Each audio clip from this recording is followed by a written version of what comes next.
Good morning. Welcome to my YouTube channel Dynamic Physics. Friends, dynamic physics में आप सभी का स्वागत है। आज हम लोग एक न्यू टॉपिक स्टार्ट कर रहे हैं, इलास्टिसिटी। ठीक है, इलास्टिसिटी जेईई मेंस के पॉइंट ऑफ व्यू से इम्पोर्टेंट है। तो इसमें हम लोग प्रॉपर्टीज़ ऑफ सॉलिड के बारे में स्टडी करते हैं। कोई अगर सॉलिड बॉडी है तो उसका क्या इलास्टिसिटी है और उसमें कितने फोर्स लगाने पे कितने स्ट्रेस डेवलप होंगे, कितना स्ट्रेन आएगा। तो बेसिकली इन सारी चीज़ों को हम लोग इलास्टिसिटी के अंदर पढ़ेंगे। ठीक है, देखिए सबसे पहले हम बात करते हैं, इसमें कुछ जो बेसिक टर्मिनोलॉजी है उसको देख लेते हैं, राइट ना।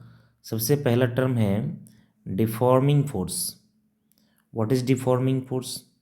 जैसे कि मान लीजिए कोई बॉडी है, इस बॉडी पे हमने फोर्स लगाया दोनों तरफ से, कैपिटल एफ और ये भी कैपिटल एफ मैग्नीट्यूड का हमने क्या किया, बॉडी पे फोर्स लगाया। तो फोर्स लगाने के बाद इस बॉडी के अंदर कुछ ना कुछ डिफॉर्मेशन आ जाएगा। सपोज़ कीजिए इस बॉडी के अंदर पहले ये लेंथ एल था, अब ये लेंथ हो गया एल प्लस डेल्टा एल। ठीक है, और आफ्टर सर्टेन डिफॉर्मेशन, सारी बातें हम लोग करेंगे वन बाय वन। और after certain deformation delta L, ये बॉडी अब आ गया इक्विलिब्रियम कंडीशन पे। अब फर्दर इसमें जो है इलोंगेशन नहीं आया। तो जो फोर्स अप्लाई करते हैं हम लोग, एक्सटर्नल फोर्स, यहाँ पे जिसे हमने अप्लाई किया है एफ, ये फोर्स हमने अप्लाई किया है, इस फोर्स को कहा जाएगा डिफॉर्मिंग फोर्स। इस फोर्स को बोला जाएगा कि ये फोर्स कैसा फोर्स है, डिफॉर्मिंग फोर्स है, राइट। ठीक है, चलिए अगला टॉपिक है अपना, इसमें डिफॉर्मिंग फोर्स के बाद हम लोग बात करने वाले हैं इलास्टिसिटी की, कि इलास्टिसिटी क्या होता है। देखिए इलास्टिसिटी क्या है, बस एग्जाम्पल से हम समझते हैं। सपोज़ कीजिए कि कोई बॉडी ये कोई बॉडी है, सिलेंड्रिकल बॉडी। इस सिलेंड्रिकल बॉडी पे हमने फोर्स लगाया एफ, और एफ फोर्स लगाने के बाद इसमें इलोंगेशन आ गया, कुछ ना कुछ अमाउंट में इसमें क्या आ गया, इलोंगेशन। ठीक है, सपोज पहले लेंथ एल था, अभी लेंथ आ गया एल प्लस डेल्टा एल का। तो इस बॉडी के अंदर जो डिफॉर्मेशन था डेल्टा एल क्या आ गया, ये डिफॉर्मेशन आ गया। इस डिफॉर्मेशन को अगर बात करें कि किस तरह का है, तो हम बोलेंगे ये डिफॉर्मेशन है टेम्पररी डिफॉर्मेशन है ये। ठीक है, क्यों टेम्पररी, क्यों? अगर हम इसमें से लोड हटा देंगे तो ये डिफॉर्मेशन फिर से रिटेन हो जाएगा, फिर से बॉडी अपने ओरिजिनल साइज में आ जाएगा। तो ये ओरिजिनल साइज में लाने का जो टेंडेंसी है, ये जो लाने की प्रॉपर्टी है, उसको हम लोग क्या बोलते हैं, इलास्टिसिटी। मतलब मान लीजिए एज फॉर एग्जांपल कि कोई बॉडी है 1 मीटर का, और 1 मीटर का तो लेंथ के अलोंग हमने उस पर फोर्स लगा दिया 100 न्यूटन। सपोज कीजिए वो 1 मीटर से बढ़ के 1.2 मीटर हो गया, 1.2 मीटर हो गया। और आफ्टर रिमूविंग द फोर्स क्या हो जाता है, बॉडी अपने ओरिजिनल लेंथ को फिर से रिगेन कर ले। तो रिगेन करने का जो प्रॉपर्टी है, ओरिजिनल साइज को रिगेन करने की जो प्रॉपर्टी है, उसको हम लोग क्या बोलते हैं, इलास्टिसिटी। तो the property of material body by which it regains its original configuration, shape or size when the external deforming force removed is called elasticity. चलिए थर्ड पॉइंट क्या है इसमें, परफेक्टली इलास्टिक बॉडी। फिर वही बात, जैसे हमने किसी बॉडी पे फोर्स लगाया, और बॉडी पे फोर्स लगाने के बाद बॉडी में कुछ ना कुछ डिफॉर्मेशन आ गया, और फोर्स जैसे हमने हटाया तो बॉडी अपने ओरिजिनल शेप में और साइज में 100% अगर आ गया, तब हम बोलेंगे कि वो परफेक्टली इलास्टिक बॉडी है। ठीक है, the body which regains it's original configuration immediately after the removal of deforming force. ठीक है, इसी तरह से प्लास्टिसिटी है। तो प्लास्टिसिटी क्या है? The body of the material body the property of the material body by virtue of which it does not regains its original configuration. ठीक है, when the external force move, जब एक्सटर्नल फोर्स हम लोग हटा देंगे और अपने ओरिजिनल कॉन्फ़िगरेशन को रिगेन बॉडी नहीं कर पाएगा, तो बोलेंगे ये जो नेचर है, ये जो प्रॉपर्टी है, इसको बोलेंगे प्लास्टिसिटी। परफेक्टली प्लास्टिक बॉडी क्या है? The body which does not regain its original configuration at all on the removal of deforming force. Now soever small the deforming force may be, it is called perfectly elastic. कितना भी छोटा force हमने क्यों ना लगा दिया हो, अगर बॉडी के अंदर डिफॉर्मेशन आ गया तो after removing the deforming force, अगर मान लीजिए बॉडी अपने ओरिजिनल शेप या साइज में नहीं आया, थोड़ा सा भी नहीं आया, जितना इलोंगेशन हो गया, जैसे मान लीजिए कि ये है क्या, समझते हैं फिर इसको देखो। जैसे मान लो प्लास्टिसिटी का मतलब क्या है, जैसे हमने फोर्स लगाया एफ, अब ये एल लेंथ का बॉडी था, एल लेंथ का बॉडी अब ये बन गया फोर्स लगाने के बाद क्या, एल प्लस डेल्टा एल। हमने फोर्स को हटा दिया, हमने डिफॉर्मिंग फोर्स को क्या किया, हटा दिया। तो हटाने के बाद भी इस बॉडी के लेंथ में कोई चेंज नहीं आया, अभी भी एल प्लस डेल्टा एल ही रह गया, तो हम बोलेंगे परफेक्टली प्लास्टिक बॉडी है। ठीक है, तो perfectly elastic, perfectly plastic, elasticity, plasticity, ये बातें समझ में आ गई। ठीक है, एक बार इसको आप नोट कर लो, नोट डाउन करो, फिर हम आगे बढ़ते हैं। स्क्रीनशॉट ले लीजिए और फिर आगे बढ़ते हैं हम।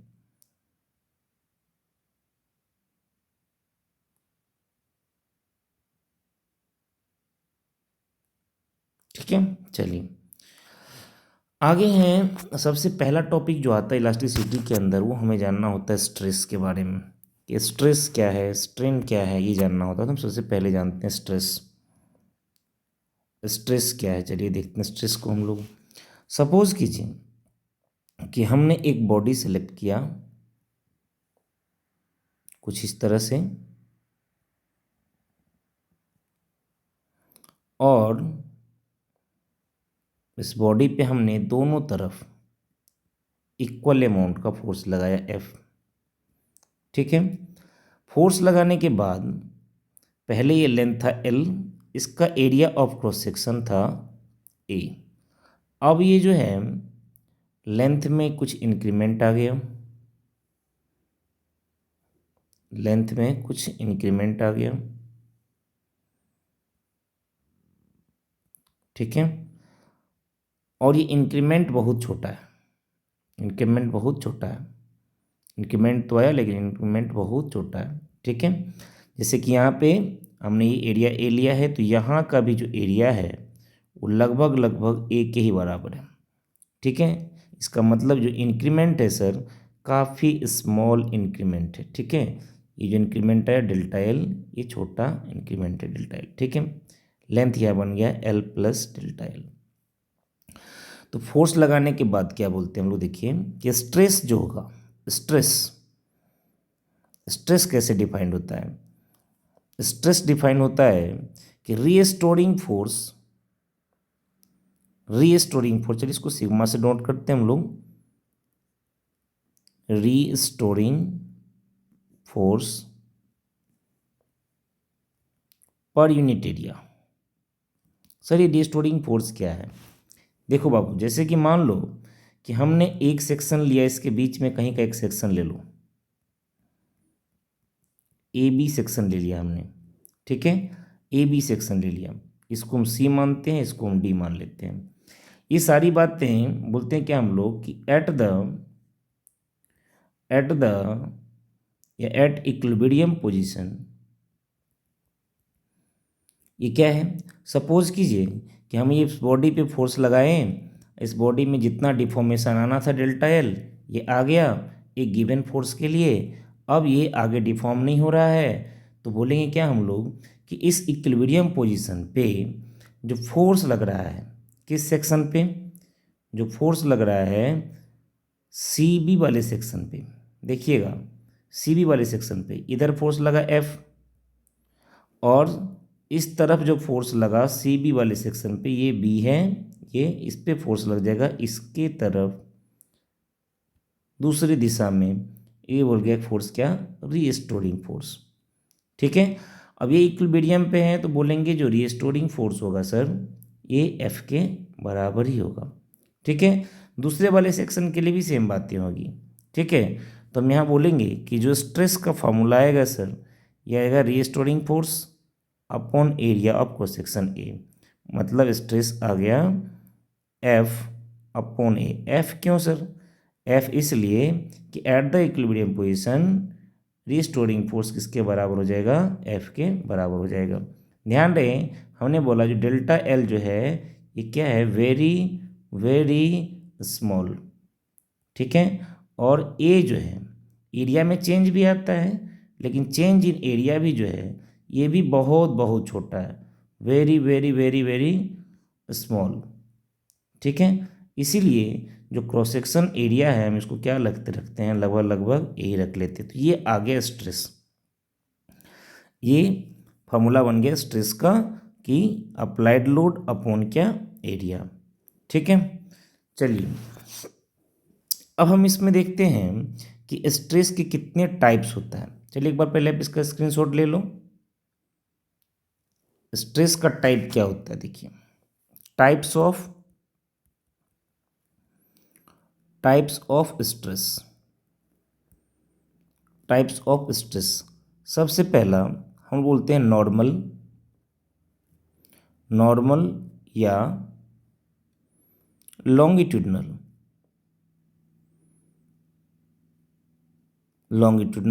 स्ट्रेस। नॉर्मल या लॉन्गिट्यूडनल स्ट्रेस, ठीक है, ये क्या होता है, देखिए जैसे कि मान लीजिए एक बॉडी है, कि बॉडी कोई सिलिंड्रिकल बॉडी हो सकता है, ये बॉडी कोई सिलिंड्रिकल बॉडी है या फिर स्क्वायर क्रॉस सेक्शन का बॉडी है, ऐसा कुछ भी हो सकता है। हमने इस बॉडी का लेंथ एज्यूम किया एल और क्रॉस सेक्शन एरिया एज्यूम किया ए।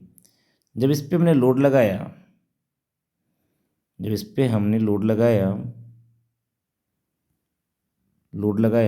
लोड कैसा लगाया, क्रॉस सेक्शन एरिया के परपेंडिकुलर, ये अपना क्रॉस सेक्शन एरिया है और इसके परपेंडिकुलर लोड लगाया एफ, इधर भी लोड लगाया परपेंडिकुलर डायरेक्शन में, ये भी एफ। ठीक है, अब इस बॉडी में आ गया elongation L plus delta L का। तो जो नॉर्मल स्ट्रेस होगा, जो हम लोग बोलेंगे नॉर्मल स्ट्रेस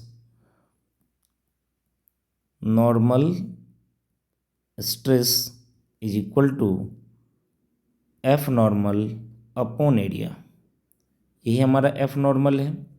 ठीक है, यही हमारा एफ नॉर्मल है, ये आ गया नॉर्मल स्ट्रेस। ठीक है, normal force per unit area. ठीक है, हाँ हमने ऐसा यूनिट की बात नहीं की थी स्ट्रेस के समय, तो हम यहाँ बता सकते हैं कि जो स्ट्रेस का ऐसा यूनिट होता है, ऐसा यूनिट ऑफ स्ट्रेस जो है ये क्या है, न्यूटन पर मीटर स्क्वायर। ध्यान दीजिएगा ये ऐसा यूनिट है, प्रेशर का भी ऐसा यूनिट यही होता है। स्ट्रेस हमारा प्रेशर नहीं होता, स्ट्रेस हमारा ये प्रेशर नहीं होता। ठीक है, प्रेशर क्या होता है, external applied force per unit area, और ये क्या है, रिस्टोरिंग फोर्स, जो बॉडी के अंदर जो फोर्स डेवलप हो रहा है, जो तनाव डेवलप हो रहा है रेसिस्ट करने के लिए, वो फोर्स पर यूनिट एरिया है ना। तो नॉर्मल और लॉन्गिट्यूडिनल स्ट्रेस के लिए फॉर्मूला ये बन जाएगा हमारा। ठीक है, चलिए आगे है, second is shear stress. Shear stress क्या है, देखिए जैसा कि मैंने बोला कि कोई बॉडी एज्यूम कर लीजिए, आप एक बॉडी एज्यूम कर लीजिए, इस बॉडी को हमने क्या किया, नीचे से फिक्स कर दिया। सपोज कीजिए कि क्यूब शेप का बॉडी है, ये क्यूब शेप है। अब इस बॉडी पे हम लोग ये डायरेक्शन इस बॉडी पे नॉर्मल वाले लिया अपर सरफेस का। इसका क्रॉस सेक्शन क्या है, इसका क्रॉस सेक्शन है ए। चलिए डायग्राम थोड़ा सा क्लियर करते हैं पहले। इसका क्रॉस सेक्शन है, ऊपर वाले का क्या क्रॉस सेक्शन है, ए। क्रॉस सेक्शन एरिया क्या है इसका, ए। ऐसा कोई बॉडी है, ठीक है। अब इस बॉडी पे हमने टेंजेंट के डायरेक्शन में, ऐसे टेंजेंट के डायरेक्शन में लोड लगा दिया एफ, ठीक है। तो अब क्या होगा, तब क्या होगा, बॉडी कुछ इस तरह से, बॉडी में जो डिफॉर्मेशन आएगा कुछ इस तरह से आ जाएगा, जो इसके शेप में डिफॉर्मेशन होगा, है ना। कैसा डिफॉर्मेशन आएगा देखिए। अब ये बॉडी ऐसा ना रह के ये कुछ एंगल तक डिस्टॉर्ट हो जाएगा, मुड़ जाएगा। ये एंगल बोल लेते हैं थीटा, ये एंगल बोल लेते हैं थीटा, ठीक है। तो लोड हम ऐसा लगा रहे हैं टेंजेंट के डायरेक्शन में। एरिया ऑफ सेक्शन हमारा ये है, इसको हम बोलेंगे एफ टेंजेंशियल फोर्स हो गया ये, ठीक है। ये फोर्स कैसा है, टेंजेंट के डायरेक्शन में। तो यहाँ जो स्ट्रेस होगा, शियर स्ट्रेस, शियर स्ट्रेस कैसा है ये, तो tangential force, tangential force per unit area, क्या आ गया ये, एफ टेंजेंशियल अपॉन एरिया। ध्यान रहे एरिया हम कौन सा लेते हैं, जिस एरिया पे लोड लग रहा होता है वो एरिया लेते हैं। ये वाला जो साइड वाली एरिया है ये एरिया हम लोग नहीं लेते, जिस पे लोड लग रहा होता है वही एरिया हम लोग लेते हैं, ठीक है। तो शियर स्ट्रेस के लिए क्या फॉर्मूला बन जाएगा, टेंजेंशियल फोर्स अपॉन एरिया, ठीक है। कौन सा एरिया, जिस एरिया पे लोड अप्लाई हो रहा है, ठीक है। अगला है bulk stress. Third one is bulk stress बोल सकते हैं इसको, या फिर वॉल्यूमेट्रिक बोल सकते हैं, वॉल्यूम बोल सकते हैं, वॉल्यूमेट्रिक स्ट्रेस बोल देते हैं इसको हम लोग, या फिर बल्क स्ट्रेस भी बोलते हैं, ठीक है। देखिए इसमें क्या करना है हमें, इसमें क्या करना है हमें सबसे पहले हमने क्या ज्यूम किया, एक बॉडी ज्यूम किया। इस बॉडी पे इनिशियली प्रेशर लग रहा था P। इस बॉडी पे इनिशियली प्रेशर, हर एक पॉइंट पे जो प्रेशर है ये प्रेशर लग रहा था P। क्या है, प्रेशर। कौन सा प्रेशर, इनिशियल प्रेशर हमने लगा दिया P0, ठीक है। इस समय इस बॉडी का वॉल्यूम क्या था, V था, ठीक है। प्रेशर इंक्रीज करने के बाद, when we increase the pressure, जब हमने प्रेशर को इंक्रीज किया तो बॉडी में क्या आ गया, चेंज आ गया। अब इसका वॉल्यूम बढ़ गया V plus delta V। Pressure को हमने इंक्रीज कर दिया, प्रेशर इंक्रीज कर दिया, क्या कितना कर दिया, डेल्टा P से। अब ये प्रेशर P0 प्लस हो गया डेल्टा P, ठीक है।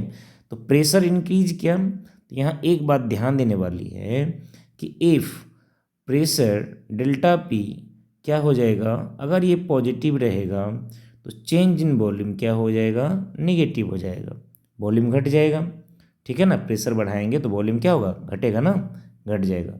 और ये क्या है, ये है आपका चेंज इन प्रेशर, ठीक है, चेंज इन प्रेशर। तो पहले लोड भी लग रहा था कितना, तो प्रेशर इनटू, अगर मान लो हम यहाँ पे स्ट्रेस काउंट करना चाहिए, वॉल्यूमेट्रिक स्ट्रेस, तो वॉल्यूमेट्रिक स्ट्रेस के लिए भी, वॉल्यूमेट्रिक स्ट्रेस के लिए भी हमें क्या निकालना पड़ेगा, restoring force per unit area. फिर से यहाँ पे restoring force per unit area, per unit area, ठीक है। हम क्या करते हैं, एक एलिमेंट्री एरिया छोटा सा एज्यूम कर लेते हैं, क्या, delta A, delta A assume कर लेते हैं। तो रिस्टोरिंग फोर्स जो होगा, रिस्टोरिंग फोर्स होगा वो कितना आ जाएगा यहाँ पे, इस छोटे से डेल्टा ए वाले एरिया पे डेल्टा ए इंटू कितना, P0। और यहाँ रिस्टोरिंग फोर्स क्या आ जाएगा, इनिशियली, फाइनली क्या आ जाएगा, तो ये आ जाएगा डेल्टा ए इंटू क्या, P not plus delta P. ठीक है, तो बाय फॉर्मूला अगर हम देखना चाहें तो फोर्स कितना अप्लाई हो गया, फोर्स अप्लाई हो जाएगा, देख लीजिए, फोर्स अप्लाई हो जाएगा कितना, इनिशियली और फाइनली। तो फाइनल माइनस इनिशियल कर लेंगे तो ये आ जाएगा delta A into delta P upon छोटा सा एरिया कौन सा कंसिडर किया था हमने, डेल्टा ए, ये दोनों कैंसिल हो जाएगा तो आ गया डेल्टा पी। तो ये मिल गया हमें वॉल्यूमेट्रिक स्ट्रेस। वॉल्यूमेट्रिक स्ट्रेस का फॉर्मूला क्या हो जाएगा, चेंज इन प्रेशर। ये क्या है, ये है चेंज इन प्रेशर। ठीक है, चलिए, तो ये तीनों चीज़ें हमने देख लिया कि वॉल्यूमेट्रिक स्ट्रेस क्या होगा, इसके बाद शियर स्ट्रेस क्या होगा और नॉर्मल स्ट्रेस क्या होगा। ठीक है, हाँ, इसको एक बार कंक्लूड कर लेते हैं हम। तो यहाँ से हमें पता चला कि नॉर्मल स्ट्रेस हम सिग्मा एन बोल लेते हैं, ये किसको बोल लेते हैं, नॉर्मल स्ट्रेस। इसका सिंबल दे दिया हमने, ये F normal upon area of cross section. दूसरा हमने क्या जाना, शियर स्ट्रेस, टाउ से नोट कर लेते हैं इसको हम लोग, ये क्या आ गया, तो बोलेंगे इसको बोलते हैं हम लोग शियर स्ट्रेस। ये क्या हो जाएगा, ये क्या हो जाएगा, शियर स्ट्रेस, इसको बोल देते हैं हम लोग F tangential upon area A. और तीसरा है volumetric stress, third one is volumetric stress. Volumetric stress को हम लोग डिनोट करते हैं, वॉल्यूमेट्रिक स्ट्रेस को डिनोट कर लेते हैं हम लोग, चलिए, वॉल्यूमेट्रिक स्ट्रेस को सिग्मा वॉल्यूम कर लेते हैं, वॉल्यूमेट्रिक स्ट्रेस, ये क्या आ जाएगा, तो इसको बोलते हैं हम लोग change in pressure. Symbol important नहीं है, अलग अलग में अलग अलग हो सकता है, हमें ये तीन फार्मूला ध्यान रखना है। ठीक है, इस पे कुछ क्वेश्चन करते हैं हम लोग, चलिए, क्वेश्चन क्या है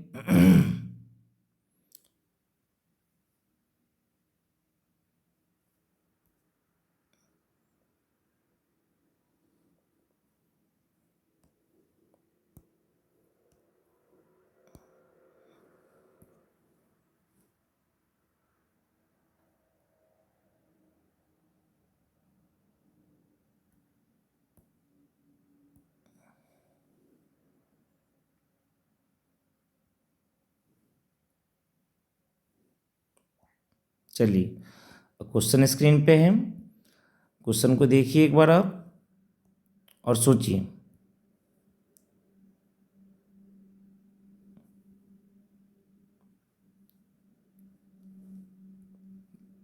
चलिए, आपने ट्राई कर लिया होगा, वैसे इसमें सॉल्यूशन भी गिवन ही है। अब देखते हैं हम लोग, क्वेश्चन में ये था,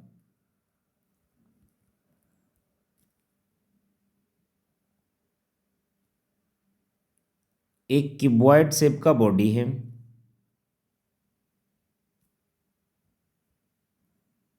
एक क्यूबॉइड शेप का बॉडी है कुछ इस तरह से,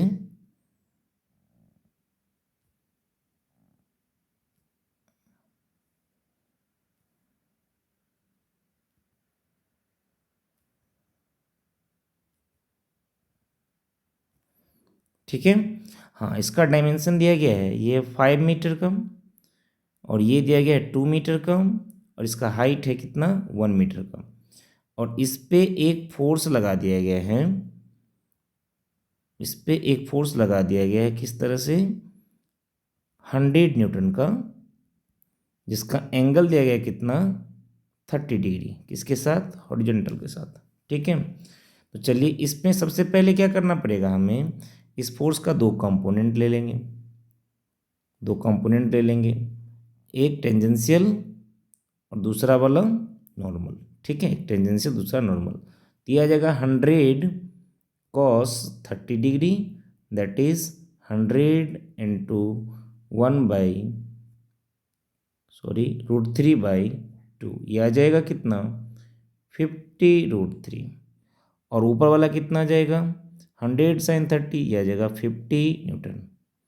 तो दोनों फोर्स मिल गया हमें, यहाँ पे एफ नॉर्मल कितना मिला, 50 न्यूटन, और एफ टेंजेंशियल कितना मिला, ये मिला 50√3 न्यूटन। ठीक है, हमें क्या निकालना था, लॉन्गिट्यूडनल स्ट्रेस, नॉर्मल स्ट्रेस और टेंजेंशियल स्ट्रेस, नॉर्मल स्ट्रेस और टेंजेंशियल स्ट्रेस निकालना था। तो सिग्मा नॉर्मल जो है इसको हम लोग क्या बोल देते हैं, सिग्मा नॉर्मल को बोल देते हैं normal force per unit area. तो ये आ गया 50 अपॉन एरिया, क्या देखिए जिस पे ये फोर्स लगाया जा रहा है जिस सरफेस पे, उसका एरिया कितना है 5×2, इतना जगह 10, दैट इज 5 न्यूटन पर मीटर स्क्वायर। और टेंजेंशियल स्ट्रेस कितना था, टेंजेंशियल स्ट्रेस के लिए ना हम लोग एक सिंबल जो है सिग्मा टी रखते हैं, अच्छा रहेगा आपको, सिग्मा टी रख लेते हैं इसको और सिग्मा वॉल्यूम रख लेते हैं इसको। ठीक है, चलिए तो यहाँ सिग्मा टी कितना आ जाएगा, सिग्मा टेंजेंशियल, तो यहाँ पे हो जाएगा बेटा tangential force upon area, that is 50√3 upon 10। देखिए टेंजेंशियल फोर्स जो अप्लाई हो रहा है ये भी इसी सरफेस पे हो रहा है ना, टॉप वाले सरफेस पे हो रहा है ना। ठीक है, तो इसका एरिया कितना है 5 इंटू, इसका एरिया कितना है 5×2, दैट इज यहाँ कितना आ गया 5√3 न्यूटन पर मीटर स्क्वायर। ठीक है, सिंपल सी क्वेश्चन है। आगे एक क्वेश्चन दिया गया है, आगे नेक्स्ट एक और क्वेश्चन है जिसमें ये गिवन है, क्या दिया गया है देखिए,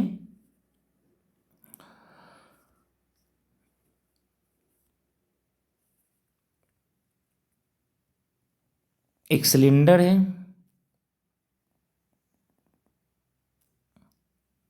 ध्यान से क्वेश्चन को देखिएगा और ट्राई कीजिएगा। पहले एक सिलेंडर है, एक सिलेंडर में क्या लगा दिया गया, एक पिस्टन, ये पिस्टन है और इसके अंदर एक जो है किसी तरह का गैस भरा गया है और इस सिलेंडर के अंदर एक रखा गया स्फेरिकल बॉडी, ये स्फेरिकल बॉडी रख दिया गया है सिलेंडर के अंदर। ठीक है, हमें क्या करना है, क्वेश्चन क्या कह रहा है, क्वेश्चन क्या कह रहा है, एक मिनट देखते हैं हम लोग।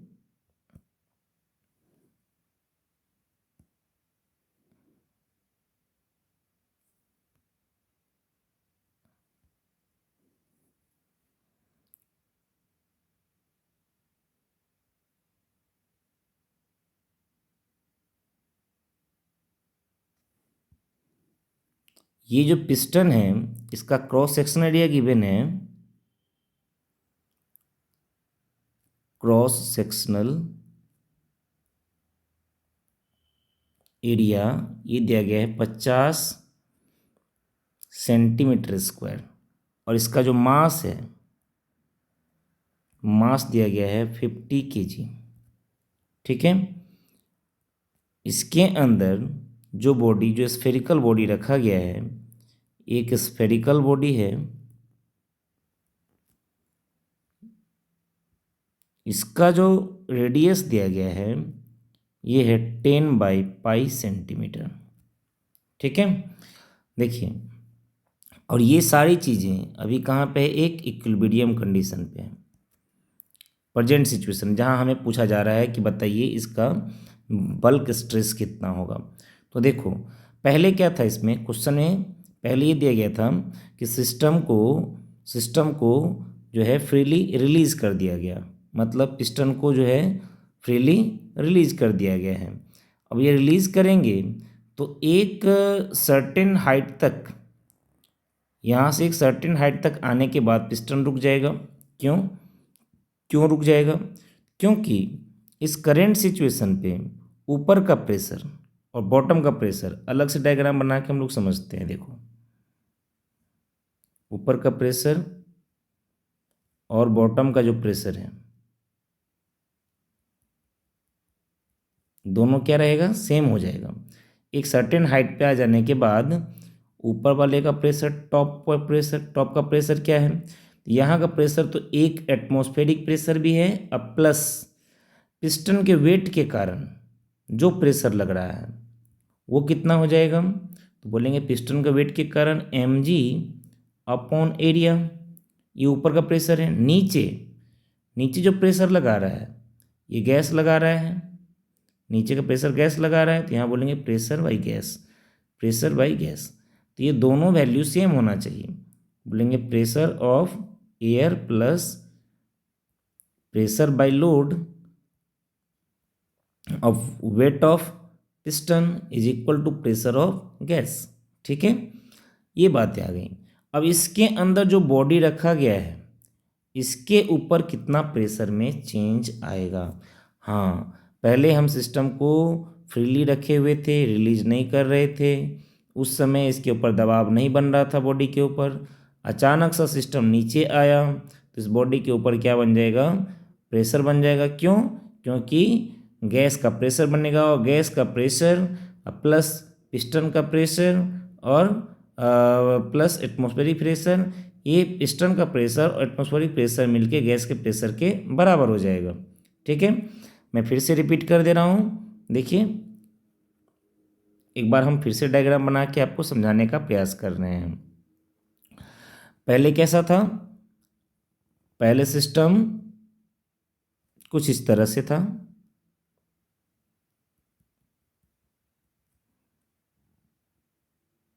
इसके अंदर कोई बॉडी रखा गया है, स्फेरिकल बॉडी।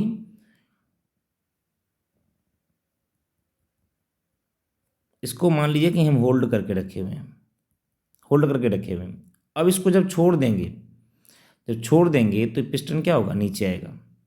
नीचे आएगा तो एक हद तक आ जाने के बाद, सपोज कीजिए ये यहाँ आने के बाद अब ये रुक गया, क्योंकि इसके अंदर क्या भरा हुआ था, गैस। तो इस पॉइंट पे, इस वाले सेक्शन पे आने के बाद टॉप पॉइंट का प्रेशर क्या बन जाएगा, pressure by air plus pressure by piston हो जाएगा ना, इज इक्वल टू क्या होना चाहिए, नीचे से गैस का ही प्रेशर होगा, तब तो रुका ना, प्रेशर बाय गैस। तो जो प्रेशर बाय एयर है उसको बोलते हैं हम लोग 1 atm। अब प्रेशर बाय जो पिस्टन है ये हो जाएगा mg अपॉन एरिया, क्योंकि इस पिस्टन का जो क्रॉस सेक्शनल एरिया है वो दिया गया है, मास इसका दिया गया है, तो इसके कारण फोर्स लगेगा नीचे mg upon area is equal to pressure by gas. Then यहाँ से कैलकुलेट कर लेंगे लोग pressure by gas. Pressure by gas कितना आएगा, तो प्रेशर बाय गैस के लिए 1 × 10⁵ 1 atm, 1 atm प्रेशर कितना हो जाएगा, 1 × 10⁵, और प्लस में mg कितना है 50 kg, तो 50 इंटू कितना 10 अपॉन 50 सेंटीमीटर स्क्वायर इसका एरिया है, तो 50 × 10⁻⁻4 कितना आ जाएगा देख लीजिए। इसको ऊपर ले जाएंगे फिर भी 2 कैंसिल हो जाएगा, तो 2 × 10⁵ ये आ गया क्या, प्रेशर बाय गैस। हाँ, यहाँ हम ये भी देख रहे हैं कि हेयर चेंज इन प्रेशर जो है, here change in pressure, change in pressure जो है वो कितना आ गया, 2 × 10⁵। ठीक है, क्या यही हमारा वॉल्यूमेट्रिक स्ट्रेस था? बिल्कुल, वॉल्यूमेट्रिक स्ट्रेस जो है 2 × 10⁵ ही होगा। तो मैंने इस क्वेश्चन में आपको जो समझाने का प्रयास किया थोड़ा सा समय लेकर के। हाँ, इस क्वेश्चन में क्या पूछा जा रहा था कि ये जो अरेंजमेंट है इसमें दिया गया है कि क्रॉस सेक्शनल एरिया इसका है पिस्टन का 50 सेंटीमीटर स्क्वायर, मास जो है 50 kg है, इसके अंदर कोई गैस भर दिया गया है, बाहर का प्रेशर जो है वो 1 atm है, पहले है ना 1 atm है, और इसके अंदर एक स्फेरिकल जो बॉडी रख दिया गया, इसका रेडियस इतना दिया गया है। और ये पूछा जा रहा था कि find bulk stress on the spherical body. तो बल्क स्ट्रेस निकालने के लिए हम लोग सिंपल फार्मूला क्या जानते हैं कि बल्क स्ट्रेस के लिए चेंज इन, जो बल्क स्ट्रेस होता है, बल्क स्ट्रेस या वॉल्यूमेट्रिक स्ट्रेस, इसको बोलते हैं हम लोग change in pressure, change in pressure. तो प्रेशर में चेंज इतना आ गया, वही हमारा क्या हो गया, बल्क स्ट्रेस हो गया।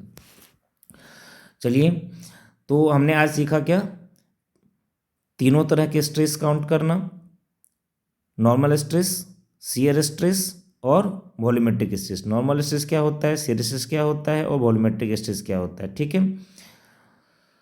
मिलते हैं फिर हम नेक्स्ट लेक्चर में।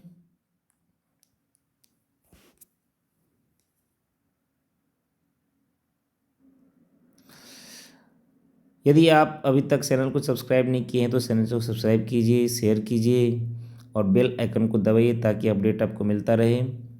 Thank you for watching.